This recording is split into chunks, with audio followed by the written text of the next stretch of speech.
안녕하세요. 건강한 목사의 Q&A입니다. 건강한 목사의 Q&A는 영상을 보면서 또는 신앙생활을 하면서 생겨난 의문점이나 삶에서 겪는 여러 고민에 대해서 성경적인 원리와 저의 개인적인 의견을 이야기하는 시간입니다. 혹시 궁금한 부분이나 고민이 있으신 분은 댓글을 달아주시거나 제 이메일 hechurchandpastor@gmail.com으로 연락 바랍니다. 아이디 블랙라벨님께서 질문하셨는데요. 질문을 보도록 하겠습니다. 교회인데 이단화되어가는 부분에 대한 사례가 궁금해요. 또한 성경에 대한 해석이 개인에게 있을 때 그것이 교역자라고 하더라도 주관적이고 때론 이단같이 느껴지는 순간들이 있을 것 같고요. 복음의 원리를 심플하게 설명할 때는 알 것 같은데 정말 긴가민가한 부분에 대해서 애매한 경계 부분의 이야기인데 의외의 설명일 경우 성경적으로 풀어주실 때는 정말 이렇게 해석해도 되는가 싶기도 하고요. 신앙이 어렵습니다. 네, 오늘날 교회마다 목사님마다 설교 말씀도 다르고 같은 성경 본문을 보고 전혀 다르게 해석하는 경우도 많이 있죠. 때론 일반 상식에서 한참 벗어나는 얘기를 하는 경우도 많이 있습니다. 이걸 논리적으로 납득시켜주면 모르겠지만 납득도 되지 않는데 하나님의 말씀이니 믿으라 꼭 강요하면 듣는 청중은 아주 난처해요. 저는 충분히 블랙라벨님의 입장이 이해됩니다. 그럼 질문에 대한 답변을 드리도록 하겠습니다.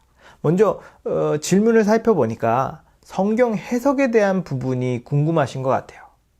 목회자와 성도가 성경 해석하는 것이 다를 경우 어떻게 해야 될까?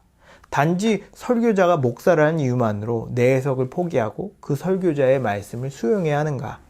때론 설교자가 성경을 너무 주관적이고 너무 과장되게 얘기하는 것 같은데 이게 옳은가? 이런 의도로 질문하신 것 같은데 맞나요? 일단 제가 블랙라벨님 교회의 설교를 들어보지 않아서 정확한 판단이 불가하기 때문에 제 경험에 빗대서 얘기할게요. 저는 목사와 성도 둘 다 복음을 제대로 알고 이해한다면 목사의 설교에 큰 거부감 또는 의심을 품지 않을 거라고 생각해요. 복음은 워낙 내용이 명확하고 분명해서 유치원, 초등학생도 굵은 뼈대, 핵심 내용은 아주 쉽게 이해해요.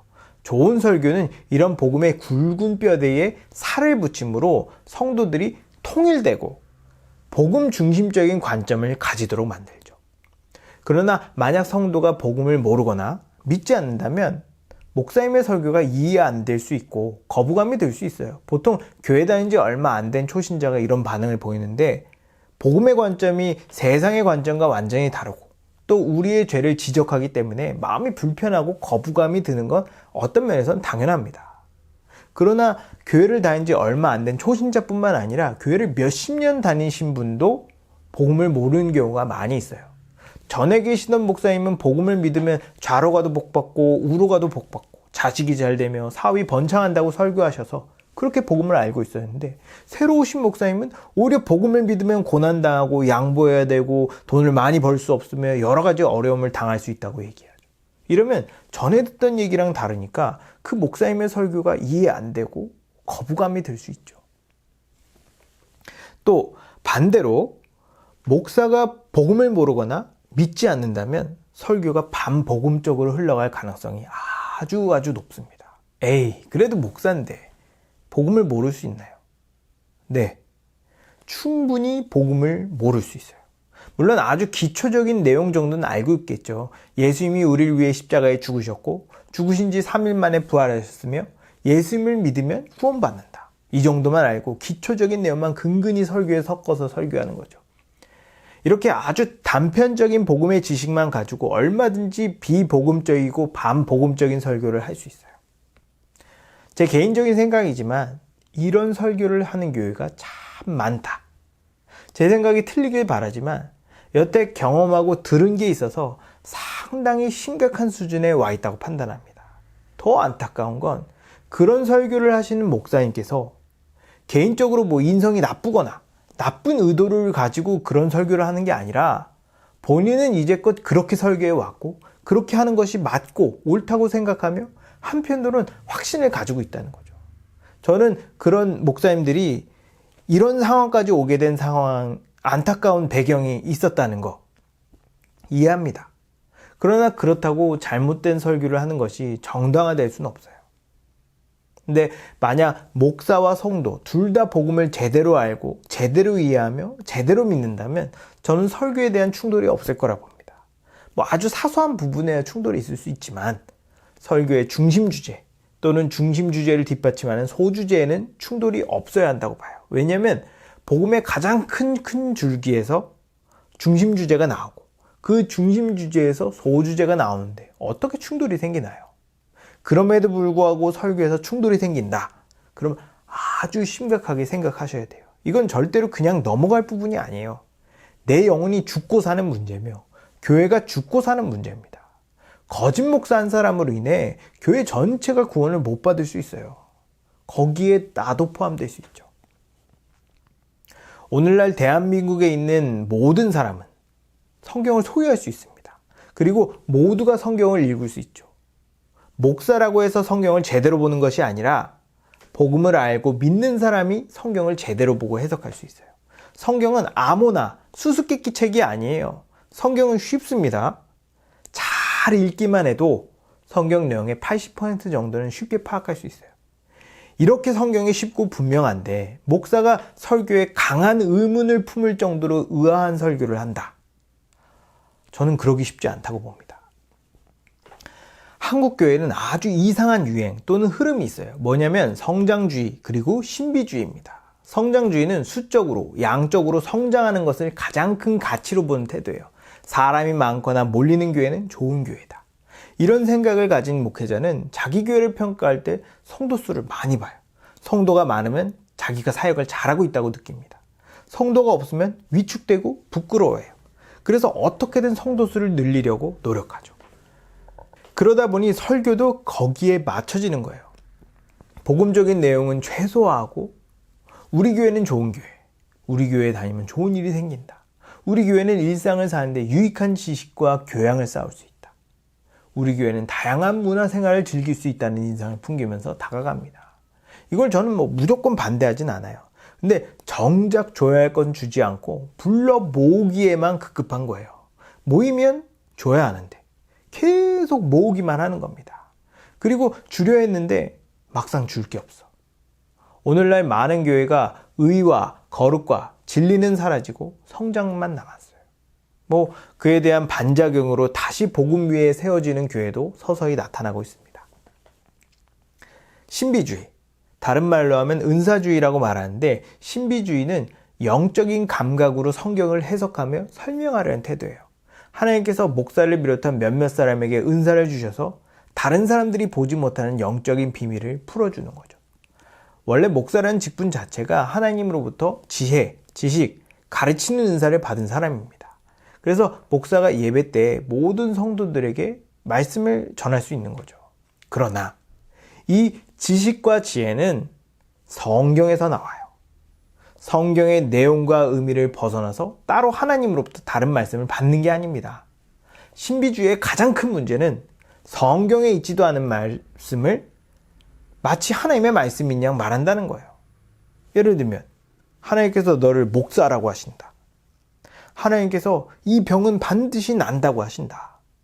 하나님께서 3일 금식하라고 하신다. 이처럼 성경의 내용과 의미와는 아무 상관없이 아주 구체적인 결단을 요구하고 미래를 결정하며 강제적인 순종을 명령하는 경우가 많아요. 하나님은 우리에게 성경을 주셨고 성경이면 충분합니다. 또 성경 말씀보다 개인적인 경험, 사건, 감동이 설교의 주제가 되는 경우도 있죠. 여러분, 제가 어제 감기가 심하게 있었는데 기도하다가 싹 났습니다. 그러면서 깨달았습니다. 기도는 감기도 낫게 한다. 감기도 나을 수 있다면 다른 병도 나을 수 있습니다. 하나님은 여러분이 아파하는 걸 싫어하세요. 그러니 기도하십시오. 내가 하나님의 말씀을 들으러 온 건지 목사님의 경험과 감동, 교훈을 들으러 온 건지 분간이 안 되는 설교를 해요. 목사에게는 목사 마음대로 설교할 수 있는 자유가 없어요. 설교 본문은 설교자가 임의로 선택할 수 있지만 설교 본문이 정해진 이상 설교는 성경 본문 내용과 주제 안에서 얘기해야 돼요. 그래서 예배 때 성경 봉독을 하는 이유가 우리가 설교 본문이 어딘지 알고 그 본문이 뭐라고 쓰여져 있는지 알기 위해서 봉독하는 거예요. 근데 이 본문의 문맥과 주제도 맞지 않는 설교를 한다는 건 반복음, 그 정도는 아니더라도 문제가 많다고 봐요. 이렇게 목사가 설교를 성경적으로 하지 않는 이유는 성경을 공부하지 않아요. 아이러니하죠. 목사인데 성경을 공부하지 않아. 그럼 어떻게 설교 준비하냐? 요즘 유행하는 인문학 또는 자신이 관심 있는 분야, 사회 이슈, 정치 이슈, 자신의 특별한 경험 또는 개인적인 생각 등을 성경 구절과 매칭시켜서 자기 주장을 펼치는 방식으로 설교해요.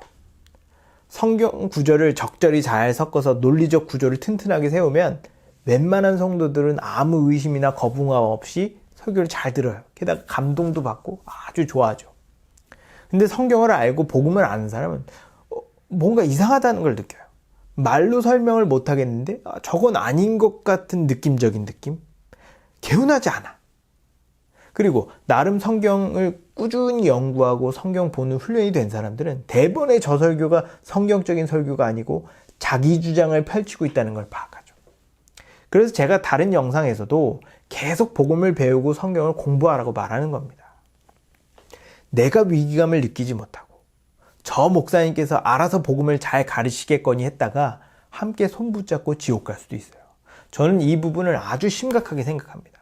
그래서 제가 시간이 걸리더라도 복음에 대한 기초적인 내용을 시리즈로 유튜브에 계속 올리는 거예요. 교회에서 복음을 가르치지 않는다면 책을 읽든 세미나를 듣든 유튜브를 보든 어떻게든 복음을 듣고 배워서 분별력을 키워야 돼요. 간혹 설교를 비판하고 지적하는 것에 대해서 몇몇 사람들은 어떻게 감히 하나님의 말씀을 비판하냐고 말하는데 하나님의 말씀을 비판하는 게 아니라 하나님의 말씀이 아니라서 비판하는 겁니다. 복음이라는 큰 흐름에 맞게 그리고 성경 본문의 주제에 맞게 설교하면 비판 안 합니다. 오히려 감사하죠. 교회가 이단화되는 건 복음이라는 큰 뿌리에서 벗어나 다른 것을 가르치면서 시작되는 거예요. 그러다 복음의 큰 뿌리도 차차 시들어 복음조차 남아있지 않을 때 이단이 되는 거예요. 또 질문에 성경의 긴가민가한 부분에 대해서 질문하셨는데 성경에는 애매모호한 부분이 있죠. 그런데 이런 애매모호한 부분은 성경 전체 내용과 의미와 흐름 안에 있기 때문에 그 틀 안에서 해석하면 돼요. 만약 목사님께서 그 큰 틀 안에서 그 애매한 부분을 해석했고 성도들도 그 큰 틀을 제대로 이해하고 있다면 저는 그렇게 헷갈리지 않을 거라고 생각합니다. 베드로서에 보면 성경의 몇몇 구절은 어려운 내용이 있다고 말해요. 근데 애매하고 어려운 구절은 성경에서 그렇게 막 중요하거나 핵심적인 건 아니에요. 그리고 해석의 여지도 많아서 이렇게 해석할 수 있고 저렇게 해석할 수 있죠. 중요한 건 큰 틀에서 벗어나지 않는 겁니다. 그리고 복음을 꾸준히 배우면 서서히 이 긴가민가한 부분도 사라질 거예요. 정리하겠습니다. 성경은 어렵지 않다. 성경은 쉽다. 그래서 성경을 자세히 읽는다면 목사님께서 설교를 잘하고 있는지 못하고 있는지 정도는 분별할 수 있다. 성경적인 설교는 성경의 전체 흐름을 거스르지 않고 본문의 문맥과 주제에 벗어나지 않는 설교다. 교회에 이단하는 성경의 내용대로 설교하지 않음으로 시작되고 설교 안에 복음이 사라질 때 이단이 된다. 성경 안에 긴가민가한 부분은 성경 전체 틀 안에서 해석해야 된다. 그렇기 때문에 성경을 공부하여 성경의 전체적인 내용을 이해한다면 이 긴가민가한 것도 해소될 것이다. 제 답변이 도움이 되셨는지 모르겠네요. 혹시 아직 해소되지 않은 부분이 있거나 또 다른 궁금한 것이 있으면 언제든지 댓글 또는 제 이메일 hechurchandpastor@gmail.com으로 연락 바랍니다. 지금까지 건강한 목사의 Q&A였습니다. 감사합니다.